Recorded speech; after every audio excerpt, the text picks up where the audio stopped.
Evening, wherever you are. Well, everybody, welcome back. This is another Escaping Atheism video from Little Orthodox on the Max Kolbe channel. I am, as usual, Max. Joining me today, as they have for other hangouts, and it's always good to see them. First off, we have Todd from the Praise of Folly YouTube channel. Say hi, Todd. Hey, everybody. And Todd's always been some variety of Christian. He's currently he's a Mennonite. He comes from a Baptist background, I believe. Mathoma is, I believe you were born Catholic and then you became an atheist and then recovered from your atheism. Is that right? That's right.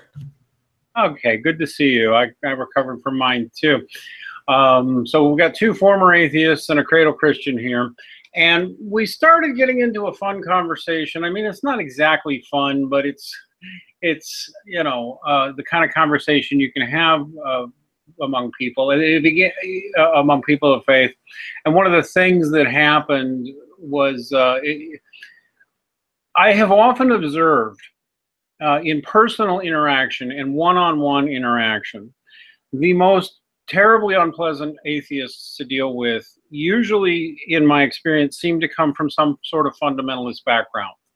And they've become completely shattered in their view of the Bible or whichever preachers they used to deal with, and they've become extremely negative about it. On the other hand, what Todd here pointed out, and I kid not, you know, it gave me pause. The biggest mass murdering atheists in history seem to be some sort of seem to tend to come from a Catholic or an Eastern Orthodox background, which is just a little embarrassing, but which does happen to be true. Stalin, one of the greatest mass murderers and oppressors who ever lived, did, as atheist propaganda likes to point out, he was born, I can't remember if his dad was a priest. I think his dad was a priest. In any case, he went to a seminary for a while, and he was thinking about the priesthood. But then he became Stalin instead. Of course, what atheists leave out is he became atheist, became a Marxist, and atheism is at the core of Marxist doctrine, according to Marx and most major Marxist thinkers, and became very much an anti-Christian and very much anti-religion in general, which is what usually happens when you become Marxist. I am, in fact, in touch with the filmmakers of a film that's still trying to get funding, although they've got some work done. I'll flash it on the screen now and put a link to the low bar later. Martyred in the USR, Militant Atheism in the Former Soviet Union. And they're still working on the film, but there's some really gruesome stories and some really gruesome photos. The way that the atheist secular regime in the Soviet Union used to treat people is just horrid. I mean, it's beyond horrid. What you see here, for example, is a Christian who, and I believe he was actually a Baptist in this case, but I'm not sure.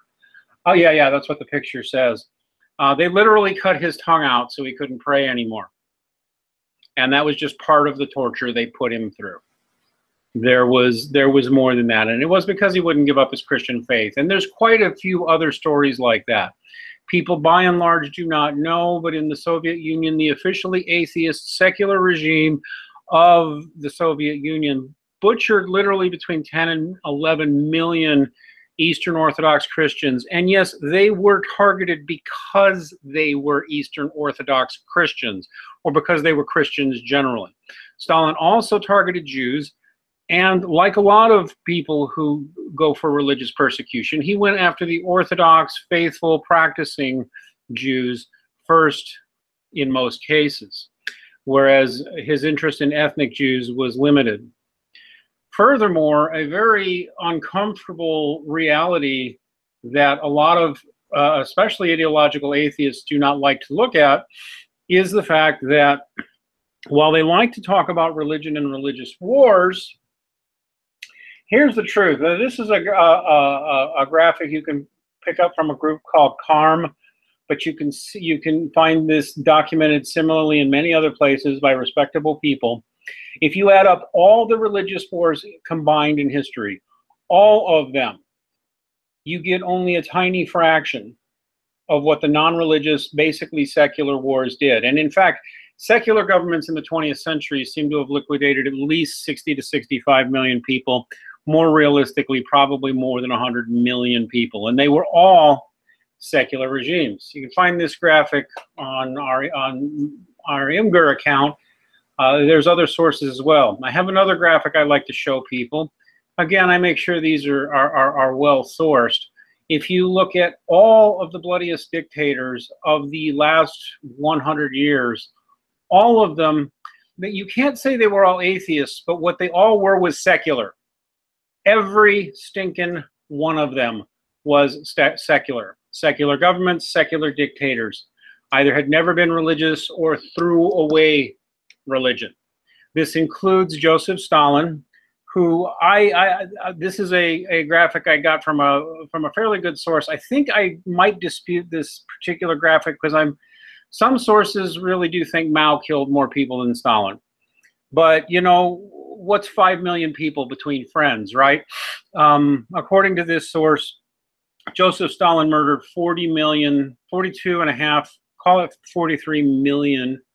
Mao Zedong maybe only 38 million or so. I think his numbers might be bigger.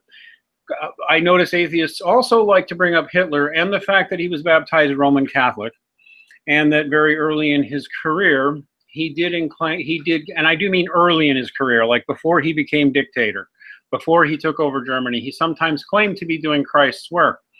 The reality of Hitler, of course, is that he hated the Christian religion and turned against it as soon as he had power.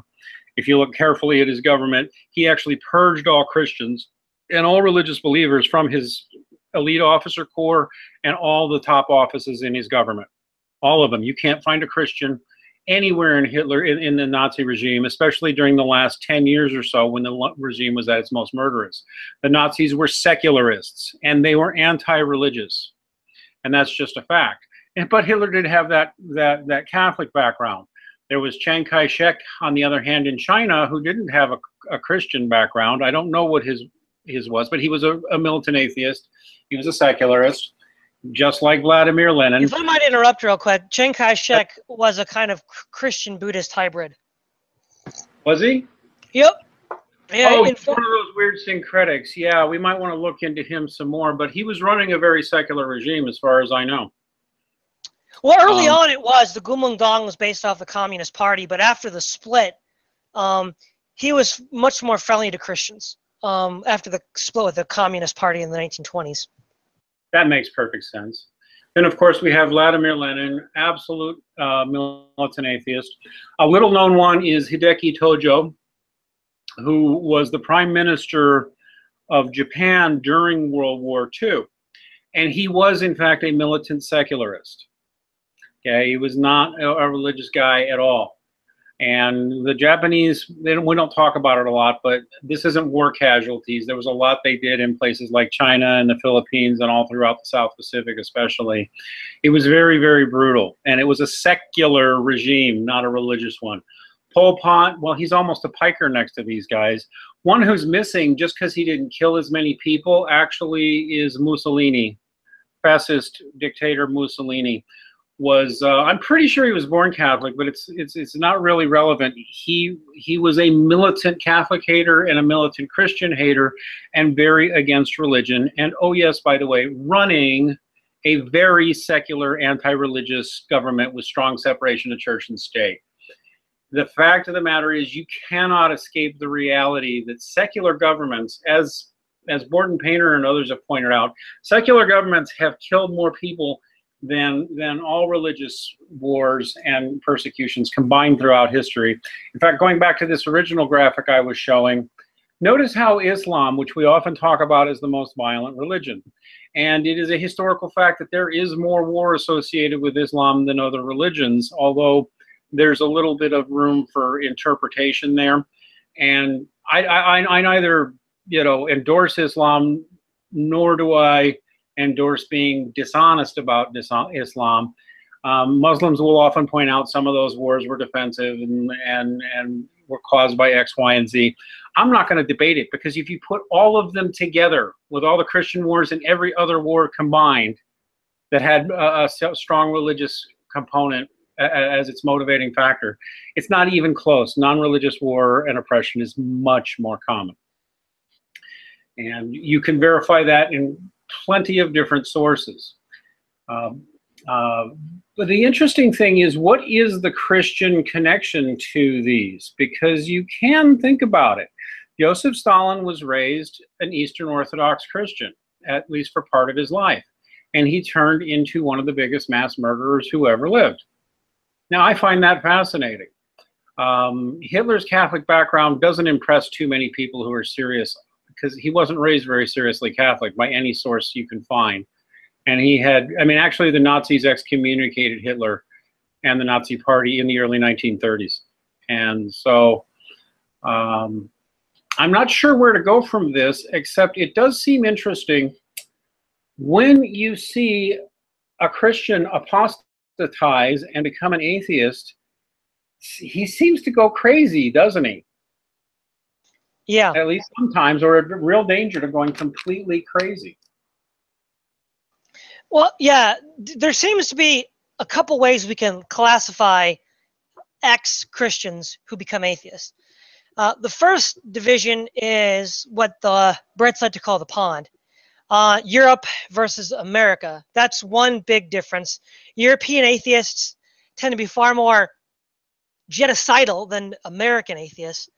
And then another distinction that has to be made is between different denominations. So, for instance, if we look at like Orthodox Christians that become atheists, like in Russia, we have, you know, probably the top of the body count was Stalin. We have in France the Jacobins, who were, you know, they were all raised Catholic at one point. They came up in the ancient regime.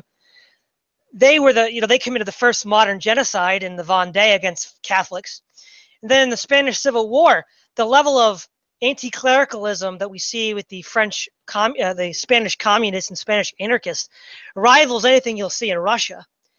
And then when we look at the United States, though, it's interesting because we have Catholics and Protestants both in the United States. Now, you mentioned, Mathoma and also Max, that Catholic atheists, at least in the Anglosphere, tend to be more cerebral, whereas fundamentalist, ex-fundamentalist atheists tend to be more belligerent, more like street evangelist kind of people. But it's funny though, they're both in the Anglosphere, and so even though they're Catholic, they're a different kind of Catholic than the French and Spanish apostates, which, you know, are genocidal. Now in Europe proper, like in England or in Scandinavia, you know, these are ex-Lutheran, Anglican, or case of Holland, ex-Calvinist countries. And I don't know much about the state of the atheists there, but they tend to be pretty mild. Like I don't imagine, you know, Sweden becoming a gulag anytime soon. Well, you never know. You never know.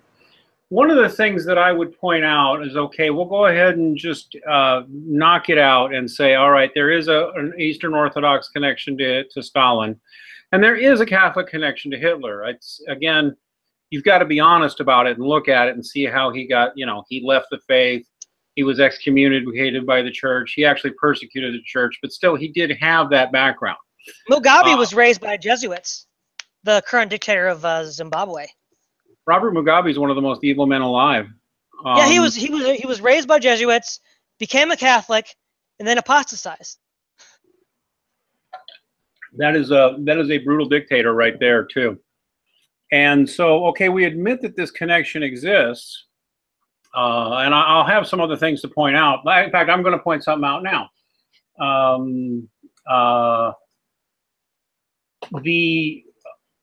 Here, let me turn screen sharing back on. Here's the reality of Christian fundamentalism. It's almost a given that Christian fundamentalism, Protestantism is such an open word. Like, which Protestants do you mean, right? Because the Lutherans who ran Germany were an organized church versus what we might call fundamentalists or low church Protestants who don't have super organized congregations. I would say that those folks, they also tend not to have as deep an intellectual tradition, by which I mean, you know, they weren't running universities and they weren't running history departments and they weren't running science departments. They were in them, but they weren't. So that if you were a young man like Stalin in that era and you were going to go get educated, your contact with the organized church would have been there, because the church was running all the universities and the schools for the most part during that era. So if you were close to power, you had more opportunity if you came from some sort of organized Orthodox background. By comparison, I would point out one of my favorite examples on the other side is Reverend Jim Jones of the People's Temple, who committed the famous massacre from which we still get the phrase drinking the Kool-Aid, because the Reverend Jim Jones literally, I keep calling him that. I don't like calling him the Reverend, but it's almost sarcastic to call him that. And he called himself that. The Reverend Jim Jones had started out as a fundamentalist Christian. And then he apostatized and he became a straight up atheist. And by the way, it's not arguable that he was atheist. I flashed a video here on the screen, which you can go look at and listen to. There's numerous other sources on this. Jim Jones is on tape calling himself an atheist. In fact, I've heard a really creepy, several creepy rants by him. Don't call me your sky father. Don't call me your sky daddy. I don't want anything to do with your stupid primitive superstitions. And he was speaking of himself as if he was the savior of everybody. But the FBI and others have him on tape, and plenty of other people. He openly called himself an atheist. And, you know, he wound up killing several hundred people. You can read about it, and you know, forcing people to drink cyanide. And I have to sit there and I think one of him was like, well, he never got as close to the levers of power, did he?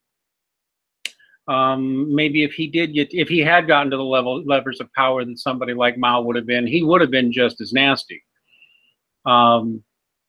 Although I would have to admit that even though I believe it's important to have an organized denomination with accountable people in charge to prevent things like Jim Jones, but more to the point, in the final analysis, a Christian who apostatizes, man, do they go nutty evil, don't they?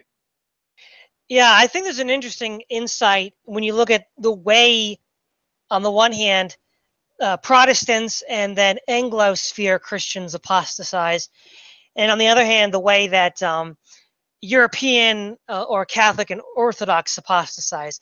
Because if you look at like Protestants and North American Catholics, they usually apostatize if they apostatize towards the state, it's kind of like a neoconservatism, kind of like individual, like Christopher Hitchens or Richard Dawkins. They're neoconservatives. They're both afraid of the state for like civil rights issues, but they also want to use it to like crush Islam and religious fundamentalism. And then you also have the libertarian objectivist school, like Ayn Rand. I know she's a Jew, but you know, a lot of atheists, a lot of Protestant atheists become libertarians. And if you look at in Europe, they tend to either become anarchists like Kropotkin or the Spanish anarchists, or they become totalitarians like Stalin.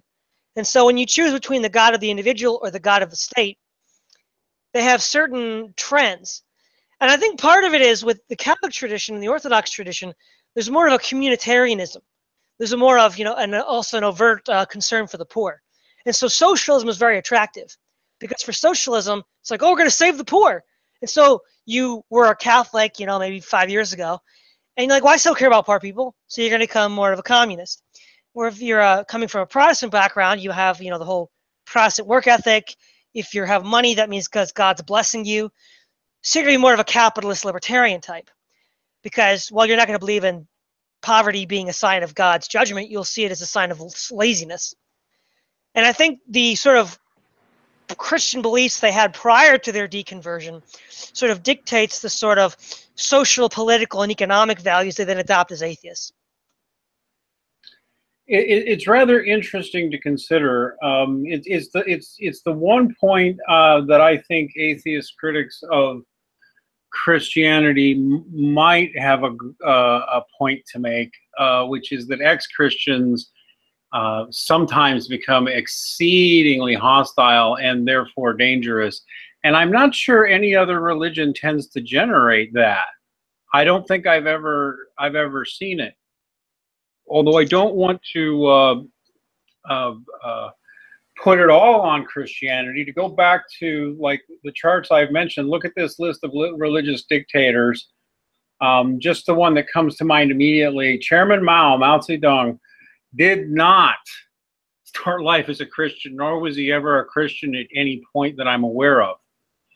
And yet he also was dogmatically anti-religious. He did buy the Marxist party line.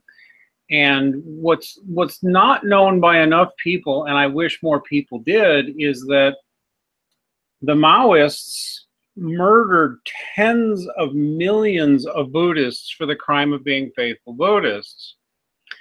And they did many of the same things that you hear about the Nazis doing to Jews and to certain Christians.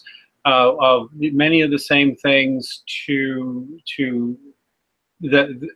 they did many of the same things: burning down temples, torturing people and whipping them on the streets, sometimes castrating them in front of crowds, sometimes forcing Buddhist monks and nuns to have sex with each other, to rape each other, and then they would do more hideous things to them, often dig up their graves and desecrate the graves of these Buddhist people. One of the weirder Orwellian things that still goes around commonly today is the claim that Buddhism is an atheistic faith. And that is pure propaganda. That is purely a lie. It simply is. It's false to fact. If you look at the history of Buddhism in China, and if you look at ancient Buddhist texts, they were extremely spiritual. Whether, you know, the question of an ultimate God behind it all was one that they would talk about. They didn't have a strong opinion on it, although more than one Buddhist said, well, yeah, there has to be some kind of God. But they were otherwise extremely spiritual. They very much believed in reincarnation. They very much believed in spirit forces. I think in some cases even spirit dragons, they called them, I think. I may be wrong on that, but certainly huge spirit forces that worked outside the laws of physics and that influenced human affairs and other things. And this is very much against Marxist atheist ideology, and Mao wanted it destroyed. The best known survivor of those pogroms is the Dalai Lama. And if you look at any good history on the Dalai Lama, first off, read the Dalai Lama, not his latest book, because he's gotten very new agey and touchy-feely. I think it's because he needs to raise money. So he's trying to be popular. But if you read a lot of his life story or a lot of his early stuff, the Dalai Lama, not only extremely spiritual, not only extremely a believer in the supernatural, but his people were horribly oppressed in Tibet, and he had to run because of that communist oppression. Now, I keep trying to find the best book to reference to people today on that today, and I can't find it. Todd brought a book up, though, that helps talk about it. Can you tell us a little about this book you recommended, The Long Walk, Todd? Oh, yeah. It's more about the movie the book was based on. There's a scene in the movie when the characters are leaving the Gulag and they're marching through Mongolia. And Ed Harris's character sees all these demolished Buddhist temples, completely in ruins. And he says, he plays the role of an American engineer, but he says that in Poland, where he had been prior to the war, I think he was there, that they did the same thing to the churches, the Polish Catholic churches that were there. And yeah, the communists under the Soviets in Mongolia just devastated the Buddhists. In fact, I think prior to like the communist takeover of China and Mongolia and Indochina, Buddhism was like the world's fourth largest religion after Christianity, Islam, and Hinduism. And now it's like sixth or seventh because it just got decimated. Because the Chinese communists, the atheist communists, murdered so many of them. I've brought up, and there appears to be a real effort to hide this information. You can find some of it on Wikipedia, but I'm a Wikipedia editor there, and I can tell you that there are Wikipedia editors who don't like entries that talk about that and kind of fight against it. I did find this Tibetan website that talks about how the Communist Party, which is well known for oppressing Christians there, continues to oppress Buddhists, especially in places like Tibet. But it's not just in Tibet, it's all over China. And what these reports almost never bother telling you is they are people who will not practice the atheistic Buddhism that's so popular with hipsters on the east and west coasts of the United States, who will sit around telling you that Buddhism is an atheistic faith. They're getting that from the Chinese government. It's state Chinese government approved Buddhism they're practicing, and it's very empty, by the way. If you study non-spiritual, non-theistic Buddhism, you'll find it's really very, very empty. It doesn't have a lot of substance to it. It basically seems to boil down to stop having any passions or cares about anything, so that you can eventually just escape all pleasure, all pain, all desire even to exist. Which is a pretty it's a pretty atheistic philosophy that these modern Buddhists kind of have. They're like trying to escape existence itself and just not exist anymore. And that's not how traditional Buddhists saw things. But, we've been talking a long time here. I'm curious, Mathoma, did you have any observations on anything we've said so far? Not too much. In addition to what's already been said, there was one interesting point that Todd brought up, that when Catholics apostatize, they often go extremely cerebral. And one other thing too, I've noticed too, is that they often get they're extremely angry too. So Todd and I were saying that when Catholics apostatize, they troll you with philosophical arguments. When Protestants do the same, they troll you with Bible verses. Like what they'll do is isolate a particular verse from, say, Leviticus, and they'll ask you to explain that. But when Orthodox apostatize, they'll send you to the gulag. Almost a cheap shot, but we'll go ahead and take it. I'll just mention that, they'll be drinking the Kool-Aid, Todd. No, but no, it's true. And I think you're right, because the conversation really started, and see, we just did this whole thing on human rights, but it really started on more, what do you see in average day-to-day life? What is the Protestant, ex-Protestant, especially ex-fundamentalist atheist like, versus what is the ex-Catholic like?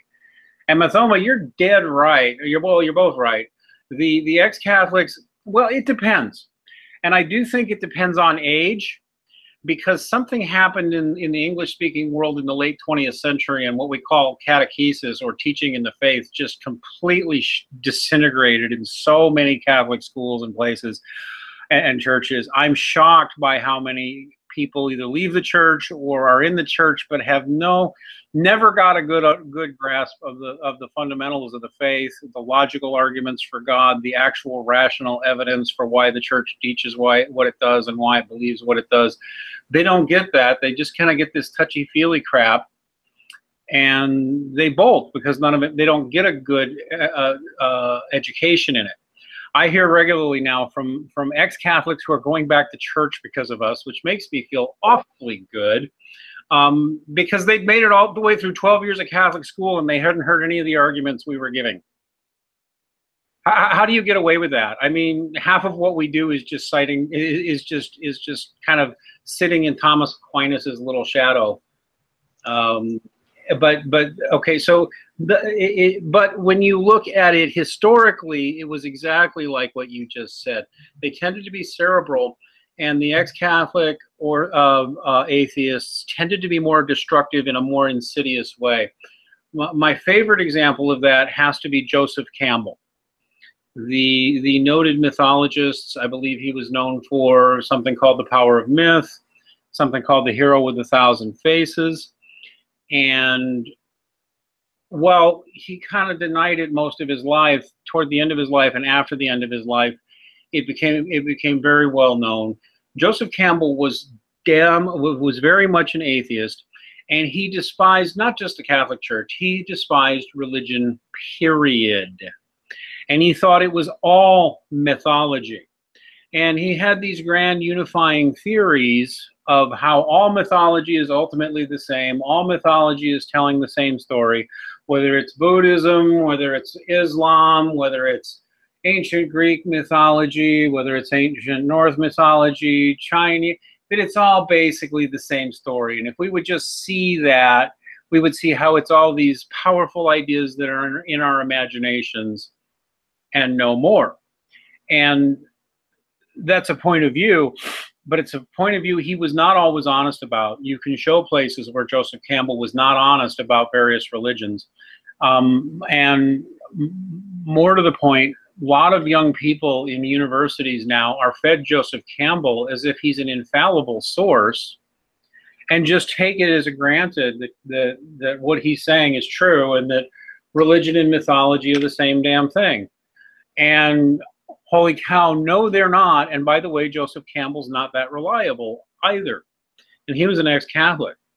And there have been a few like him, and they wreak damage just because they become academically or publicly influential. And then they wind up influencing people well beyond their death. You know who another good one is? Probably, it might be Bertrand Russell. Although that would be Church of England or Anglicanism. He would have been exposed to that very deeply as a child, and going through school, he would have been exposed to a lot of it. And he's one of the most pernicious and dishonest atheists who's ever been published, as far as I'm concerned. I bet Todd would agree. Oh yeah, yeah. So it's like, and I see this over and over again. I don't know what drives the anger of a Joseph Campbell, except anger with God. I can't, you know, it's simply because he doesn't, you know, he was mid to early 20th century he was born. So he wasn't part of any of the current fights that roil in the current Catholic Church. But he had a seething contempt. There was even an interview published with him where he was just really extremely nasty. And there's no God. He was an atheist straight up.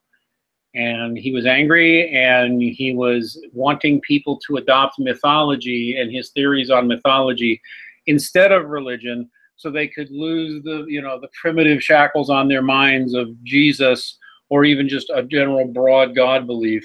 He wanted to drive that out of his students. He wanted them to think it was all mythology. And that's just one example. And he does more damage than just a crazy, I don't know, maybe some pastor with a congregation of 40 who apostatizes and says this is all a bunch of crap. Well, that pastor hurts 40 people. Joseph Campbell winds up hurting people for decades after his death all over the developed world. So I don't even know what else to say about that, except it does point to a difference, doesn't it? Yeah, I think one thing, maybe I don't know of any examples. We have examples of apostate Orthodox atheists running countries, and examples of apostate Catholics running countries, like say in France. But do we have any example of apostate Protestants running countries? I mean, I don't really think we do we? Like, you know, stay atheist ex-Protestants? You know what? Let's table that, because I'll bet if we look, we'll find them. At least in Europe, almost certainly. I mean, for example, again, for the Anglican Church was very powerful, and whether or not you consider Anglicanism Protestantism is probably worth a whole show, but it's loosely Protestant. Certainly the Lutherans had, you know, they basically took over what had been the Catholic Church and made it the Lutheran Church. I'm not using the right word, so if you're in Lutheran, I'm not picking on you. I'm just trying to, you know, the Lutheran Church was an organized thing, state recognized, getting, you know, recognized from the nobles and all that. So there have to have been some, and actually, if you look at the history of the Reformation, people like Calvin and Luther weren't always real nice, and they did sometimes abuse their power. No, so no, what I mean, so did the Pope. So did the Pope in that era. I'm just saying. No, but what I mean is, people that were once Protestant that became atheists and then ran a country. Like we have an example of Stalin. He was Orthodox. He was raised Orthodox, was in the priesthood or training for the priesthood, and then apostatized and ran a Soviet dictatorship. I mean, do we have anything analogous to that in Protestant countries? Because, you know, you mentioned earlier that Stalin and people like him had the levers of power, which is true, and that makes all the difference in the world. But I don't think we have a really analogous Protestant example, which makes it difficult to compare them in that regard. Because I don't think we have an analogous example. I think we might want to look before we declare it doesn't exist. But certainly among the biggies, none come to mind. None come to mind. I'm with you on that.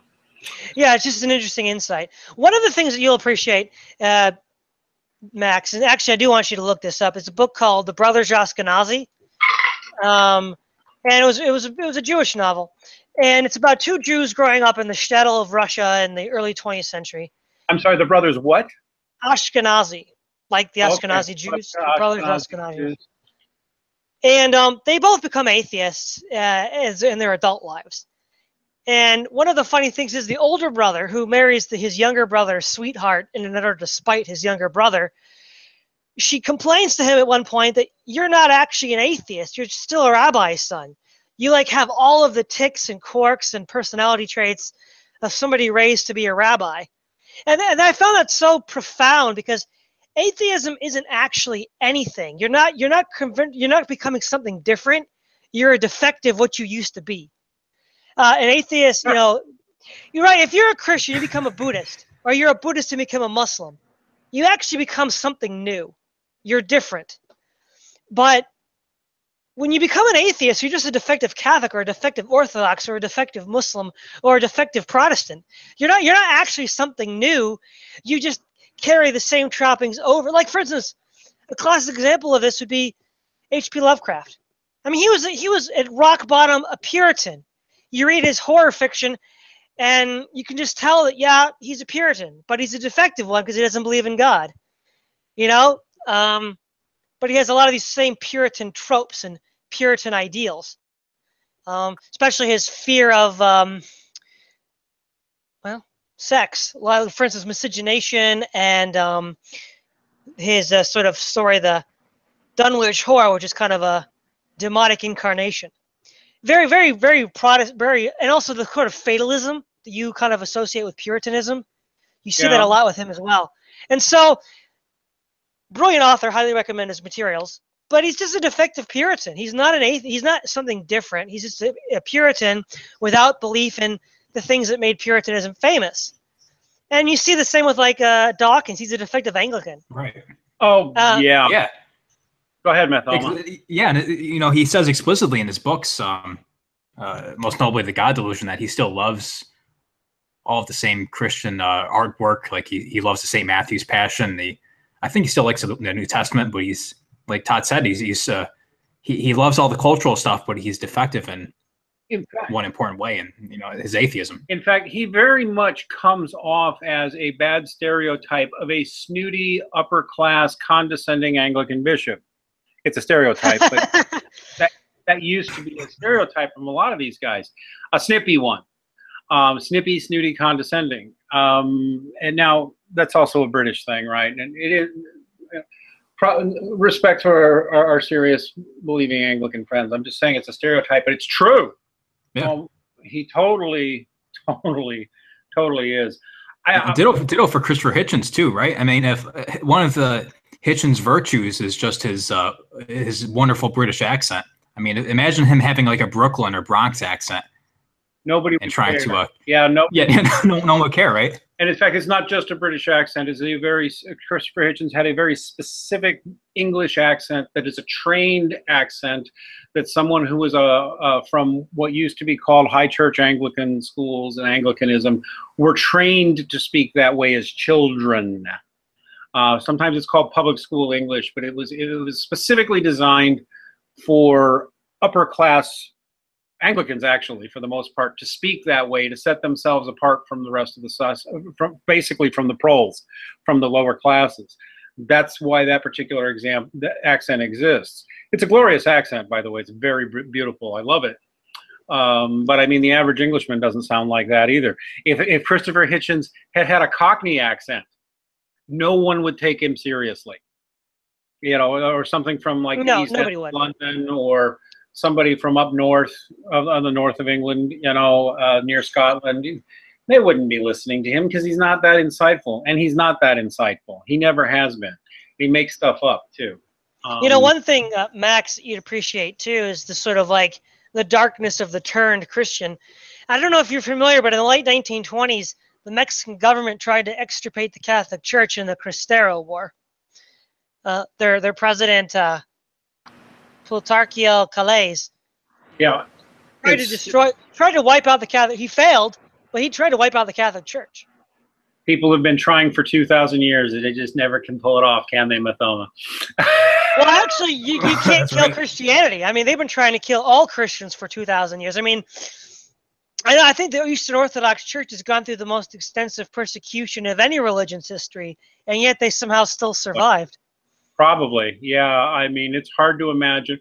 Well, the Assyrian Church 1,500, 1,600 years ago went through, but that was 1,500, 1,600 years ago. And I don't think they could have boasted just the body count that the Eastern Orthodox went through. It's simply horrifying.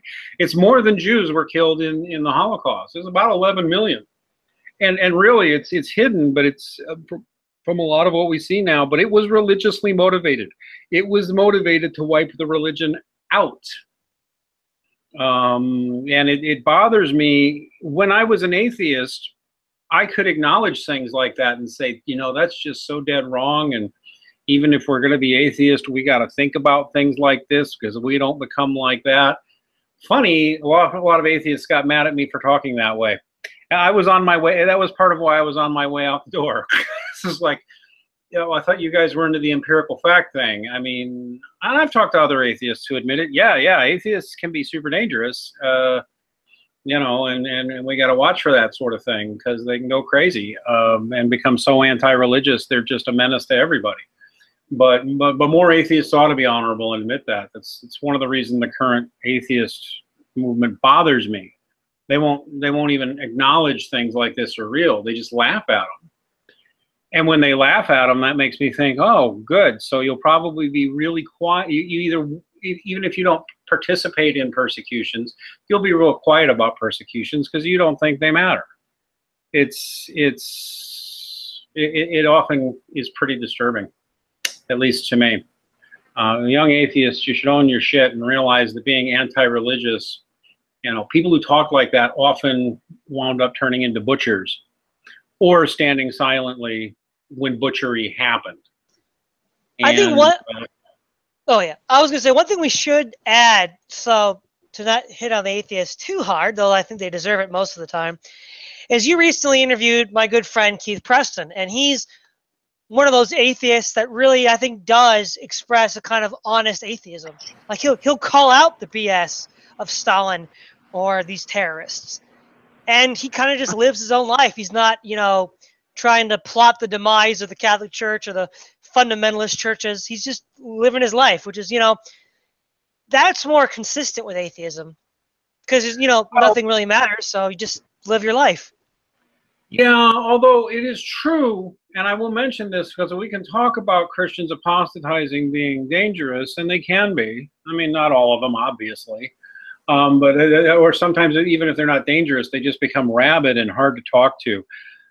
Some ex-Christians I've talked to, it's just like, holy cow, man. You know, the hostility, the anger, it just radiates off of them. And then they'll deny that they have any. It's really sad because, you know, it's just cutting themselves off from people. I know, and it's just not necessary. You know, not every Christian most Christians don't pester you that way or, yeah. In any case, I'm just rambling now, but I see here in the chat room, we've got a pretty busy chat going. Hello, everybody. Nobody's actually said anything, although Shady Soldier likes the idea of Cockney Richard Dawkins.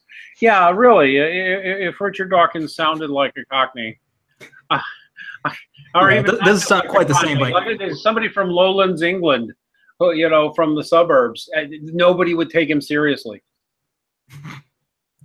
What were you gonna say? Imagine saying, "Where's your evidence?" in the Cockney accent. It doesn't sound quite as nice in the posh accent. Yeah, or if he was an Australian, "Where's your evidence?" No, it just doesn't work. It doesn't work, does it? All of those new atheists were puffed up nobodies. They really were. Even Dawkins is. Oh my God, he's so overrated. In general, though, I think that if we look at history, you look at John Locke. John Locke, the great liberal philosopher, said you should tolerate any religion, but you should never tolerate an atheist because they hold nothing sacred and tear down everything. And they try to claim Locke, which is funny. They do try to claim Locke, the deist, but he said you should never tolerate an atheist, and he gave a very good reason. They hold nothing sacred. And things like honor don't bind them, and they tend to try and destroy things. And which is a noticeable trend, by the way, even in the YouTube atheist community. All they know how to do is criticize and mock people. And then when they run out of targets to mock, they turn on each other, which is another common atheist trait. But it doesn't even go back to Locke. You find Cicero, the great Roman orator. Now, he was known for heavy rhetoric, so he almost certainly didn't mean it literally. But Cicero said, you know, in the case of atheists, the best policy is to execute them and burn their books. And Cicero was not a Christian. In fact, I'm trying to remember, he almost certainly would have had a very dim view of Christianity. He was a Stoic. Yeah, and not fond of competing religions either. Well, of troublesome religions like Judaism and likely Christianity. They wanted a variety of but I mean, he just said they hold nothing sacred. They hold nothing sacred, and they become extremely destructive and toxic to everyone around them. And these weren't apostatizing Christians. They would have been apostatizing Stoics, apostatizing followers of some other religion. So I don't think we can put it all entirely on Christianity. I mean, even Socrates got in trouble. He got accused of being an atheist, and that's because the Greeks in Socrates' day, some of them thought of monotheism or belief in one God was atheism because they were used to following multiple gods. Some of them were. So they accused Socrates of being an atheist, which he angrily denied, of course, because he didn't like atheism. He thought it was dumb. But it was as far back as that, you know, 300-400 years before Jesus. The Greeks even then were like, atheists are terrible. And I have to wonder if that ever penetrates to the young atheist, if nothing else, to say, okay, well, why did they think we were terrible? Because the narrative that you hear is that, well, that's because the religious people don't want you to say the emperor has no clothes and reveal there is no God. So they're brutally oppressing you. And it's like, no, man, it's because it's visible in the way atheists behave. They hold nothing sacred. And they shit on anything and everybody they don't like. And they have no consistent rhyme or reason or moral ethic they tend to follow. They just don't. You will find the occasional one who does, but mostly atheists talk about what they hate and why they want to destroy that thing they hate. And that seems to have been observed for thousands of years. All right, guys. Well, we're about at the point where we need to close. Do we have any final thoughts? Todd, do you have any final thoughts for us? I think we can end on an ecumenical note after all this infighting. No matter whether you're Orthodox or Catholic or Orthodox, atheists are worse. They certainly are. Mathoma, you got any closing thoughts for us? It seems that there are plenty of nuts to go around. That's another ecumenical note, I guess. Work for me. Okay, everybody. Well, please give us a like. Please give us a like. Please give us a subscribe. Please, we could use your financial and other support on escapingatheism.com. We brought on our new editor, by the way. He's going by John Bosco. You might want to look for his work. He's one of the new volunteers on the Escaping Atheism team. And he will be posting articles on the escapingatheism.com website. So anyway, tell your friends, tell your enemies, give us a like, give us a subscribe. Go check out Mathoma's channel if you're into math. He's one of those kooky Catholics who actually understands things like math and science. There's a lot of those around. Please go check out Praise of Folly, our fundamentalist friend Todd's channel, where he regularly has very interesting interviews with a lot of interesting different guests. And he's always a pleasure to hang out with. So with that said, stay away from the crazy atheists, stay away from the Kool-Aid, and God bless everybody.